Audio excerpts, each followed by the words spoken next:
दोस्तों, मेरा नाम मुस्कान है। मैं आपके लिए ऐसी सच्ची घटनाएं लेकर आती हूँ जिनसे आप अनजान हैं। मैं YouTube पर अपना चेहरा नहीं दिखा सकती क्योंकि मुझे इसकी अनुमति नहीं है, लेकिन मैं आपके साथ इन कहानियों को साझा करने के लिए हमेशा तैयार हूँ। आज मैं आपको एक ऐसी ही कहानी सुनाने जा रही हूँ जो न सिर्फ दिल दहला देने वाली है, बल्कि समाज और राजनीति के अंधेरे पहलुओं को उजागर करती है। 27 फरवरी 2025 की शाम 4 बजे माँ और बेटी अपने घर लौट रही थीं। कुंभ में स्नान करने के बाद दोनों थकी हुई थीं, लेकिन बेटी के चेहरे पर एक अजीब सी बेचैनी थी। वह माँ से कहती है, माँ, कल मेरा फोन ऑफ हो सकता है कि ना उठे, बातचीत ना हो पाए। शहर के चुनाव चल रहे हैं और मैं काठमंडी की तरफ एक रोड शो में शामिल होने वाली हूँ। हो सकता है कि हमारी बातचीत ना हो पाए। माँ ने बेटी की बात सुनी और कहा, कोई बात नहीं, तुम चिंता मत करो।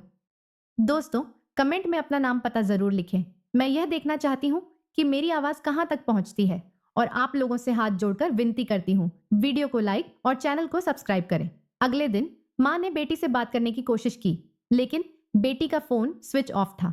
माँ ने सोचा कि बेटी ने पहले ही कह दिया था कि वह व्यस्त रहेगी, लेकिन जब 1-2 दिन बीत गए और बेटी का कोई संदेश नहीं आया, तो माँ की चिंता बढ़ने लगी। तभी उनके पास पुलिस का फोन आया। पुलिस ने बताया कि उनकी बेटी की हत्या कर दी गई है।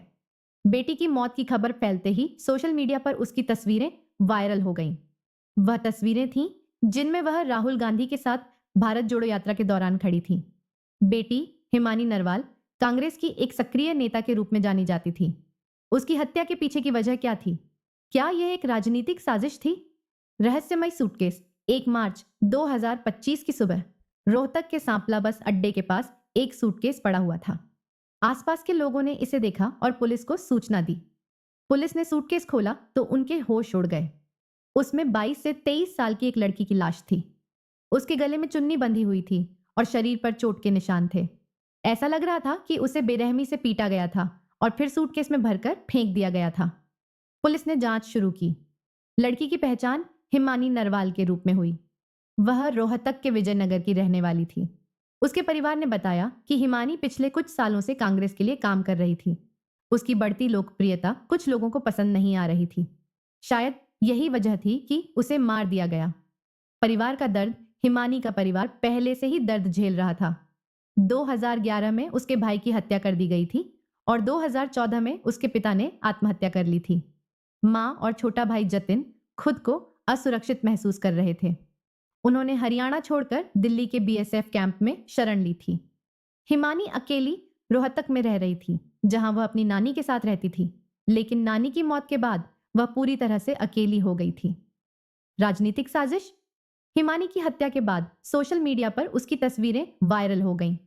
वह तस्वीरें थीं जिनमें वह राहुल गांधी के साथ खड़ी थी। कुछ लोगों का मानना था कि हिमानी की बढ़ती लोकप्रियता कांग्रेस के कुछ नेताओं को पसंद नहीं आ रही थी।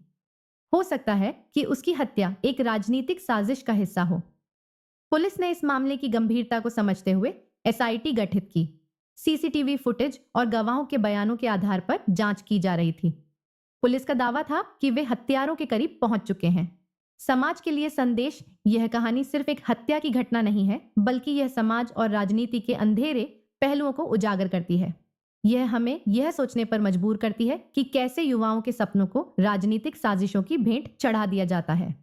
हमें ऐसी घटनाओं से सबक लेना चाहिए और समाज में न्याय और सुरक्षा के लिए आवाज